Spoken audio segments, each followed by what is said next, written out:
Grüß euch, da ist wieder Rucksack-Taxi. Ich bin heute am Erlerberg, eigentlich ungewollt. Ich wollte heute wieder mal einen Pastakopf gehen, aber aus irgendeinem Grund vergunnt mir den wer nicht. Da ist ein Hangrutsch abgegangen und ich habe nicht am Parkplatz nachfahren können. Jetzt nutze ich die Gelegenheit und schaue mal beim Hannes und bei der Barbara auf der Altkaiser vorbei. Hinter mir probieren schon die ersten mit Ski. Bin gespannt, mir war es noch ein bisschen zu wenig. Aber dann gehe ich heute von da an der Altkaiser Alm auf. Auf geht's. Wie man sieht, der Winter kündigt sich an. Ich schätze, alles wird vielleicht nicht mehr ganz weggehen. Aber natürlich ist das bloß einmal eine Vorschau auf das, was kommen kann.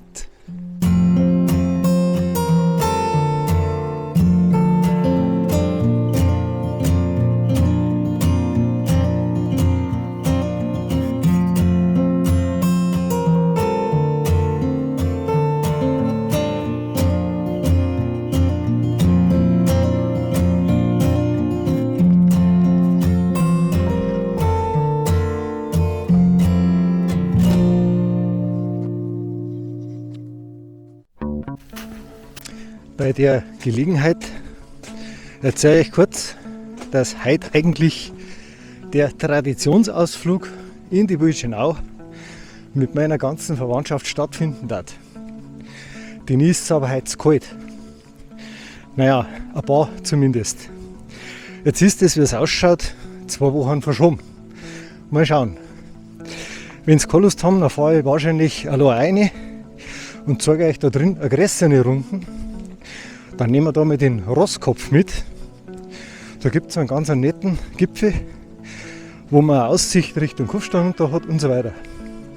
Und heute eben auch wieder anders wie geplant. Ich habe es ja schon gesagt, den Pastakopf wollte ich gehen, da wo mir der Bauer so, ich vermute mal, dass der Bauer war, so saublöd angeredet hat. Von wegen, wenn erst kommt einer, dann kommen 100. Ich weiß auch nicht, was die mit der Zahl 100 haben. Eine hat mir schon mal erzählt, wenn eine Drohne fliegt, da waren hunderte von Leuten da, die dann auf der Stelle runterschießen. Sage ich, da möchte ich dabei sein. Ich weiß nicht, was die mit die 100 haben. Nur heute war es ein Erdrutsch. Naja, da herum ist schon überraschend viel Schnee. Zum Skifahren war es mir zu wenig. Aber ich habe vor, dass ich nochmal über den Nordwandsteig einen Spitzstor gehe. Und das mit dem Stativ, das ich mir da zusammenbastelt habe, mal nochmal aufnehmen möchte. Am Rottauer Steig war ich da ganz angetan von der Aufnahme, das hat mir ganz gut gefallen, weil es eben nicht so verzerrt ist, wie wenn ich es mit der 360er mache. Und jetzt werde ich, obwohl es da eigentlich immer nass ist, über den Steig raufgehen. Schauen wir uns halt einmal an. Die Schuhe sind imprägniert, werde ich schon drücken bleiben.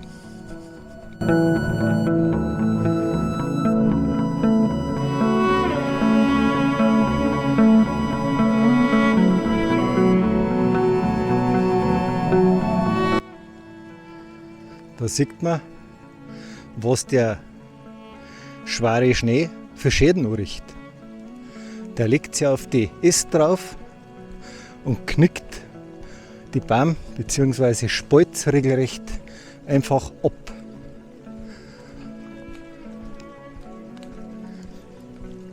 Das ist ein richtig nasser, pappiger und richtig schwerer Schnee. Da braucht man sich auch nicht wundern, wenn überall so viel Wasser runterkommt.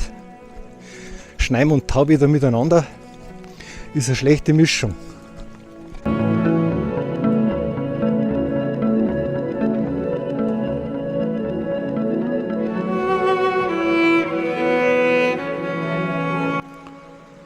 Ja, ich weiß nicht, ob man es sieht.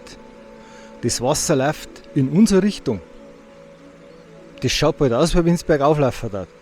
Und das kleine Weiherl da unten, das ist scheinbar die Versitzgrube. Weil das ist eine Sackgasse fürs Wasser. Jetzt gehe ich so oft darauf und das ist mir noch nie aufgefallen.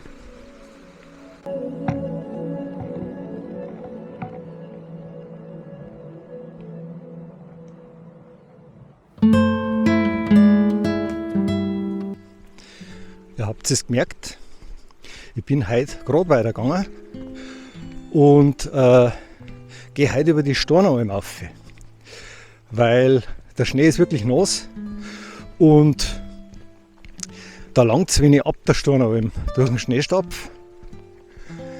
Da geht es jetzt da gleich links rauf. Die Stornalm ist ja ruckzuck erreichbar und wir gehen halt dann links davon weiter rauf Richtung Spitzster Haus und Altkaiseralm.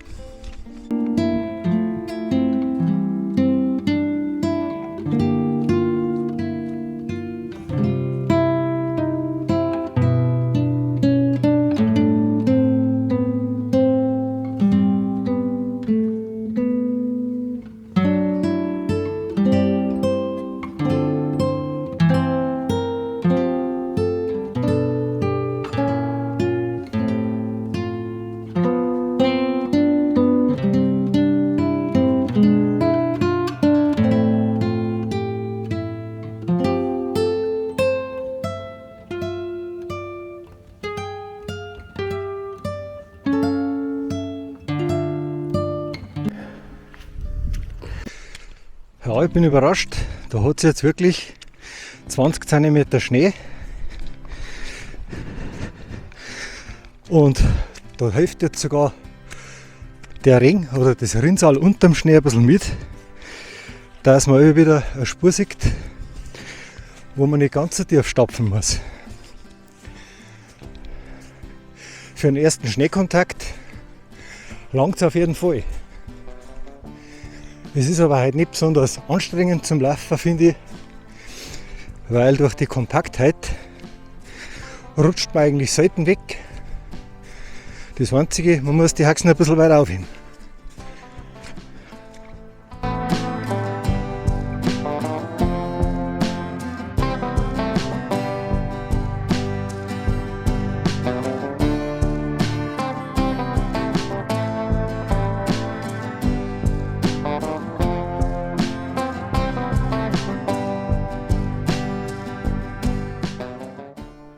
Da seht ihr mal, dass man teilweise schon 30, 40 cm tief stapfen muss.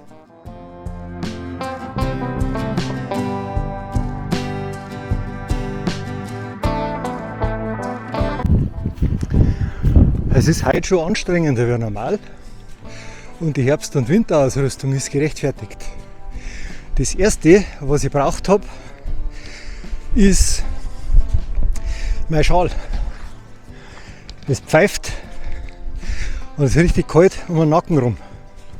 Ich gehe heute noch ganz bewusst ohne Handschuhe, weil der erste Kältereiz, der schaut uns gar nicht. Und an die Ohren ist es auch noch nicht zu kalt. Aber die Handschuhe sind griffbereit in der Jackentaschen und die Mützen habe ich dabei.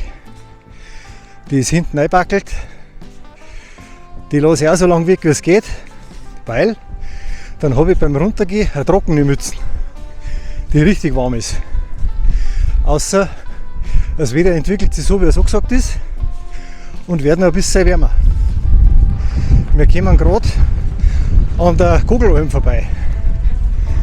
Und dann bin ich am Überlegen, ob ich auf der Straßenfahrt aufgehe, weil die Schneehöhen ist ganz unterschiedlich durch den Wind. Man sieht es auch da wieder, die Tritt sind teilweise 40 cm, einen halben Meter tief und auf der Straße ist bestimmt schwer aufgefahren.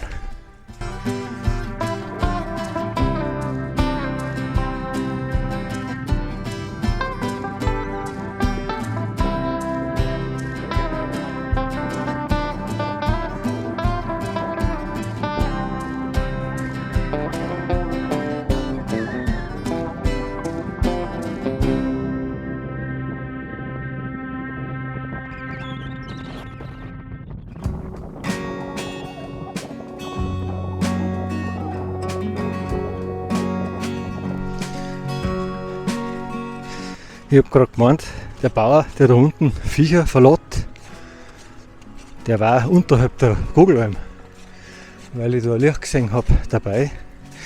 Fährt der die Viecher mit dem Bullock weiter oben runter Dann müssen sie Anhänger tauschen. Sauber umständlich. Den hat es gescheit überrascht. Und ich schätze, er hat Angst, dass trotzdem Taubieder das für nächste Woche noch mal angesagt ist.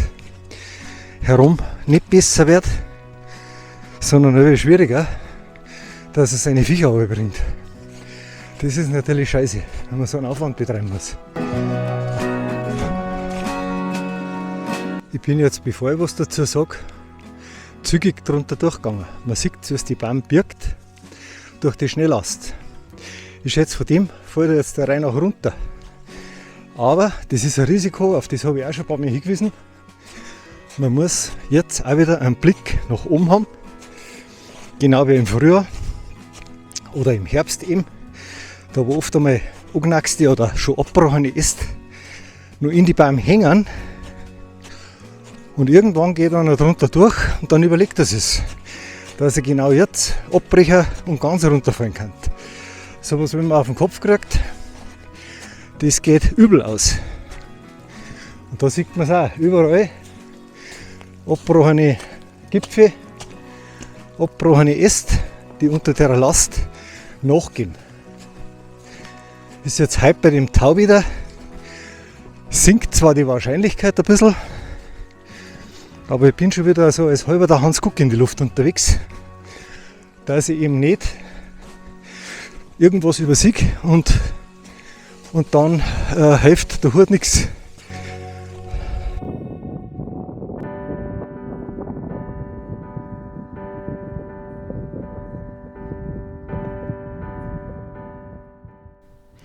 Ja, der Einzige bin ich doch nicht. Es sind schon ein paar Leute vor mir auf dem Weg gewesen.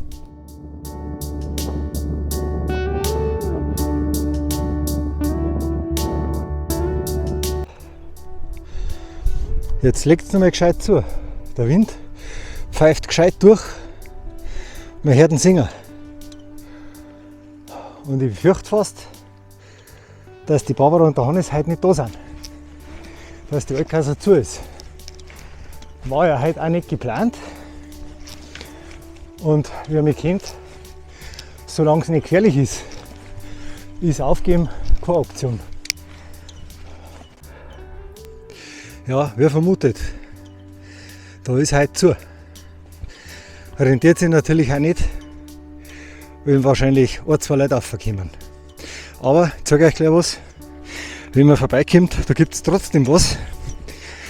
Und zwar aus dem Kühlschrank.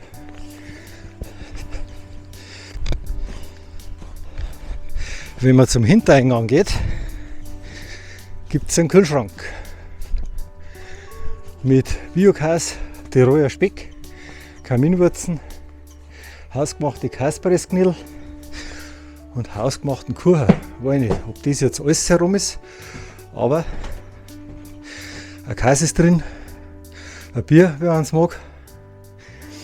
Und man muss einfach nachschauen, wann sie offen haben. Der Hannes tragt das normalerweise in die Internetseiten ein.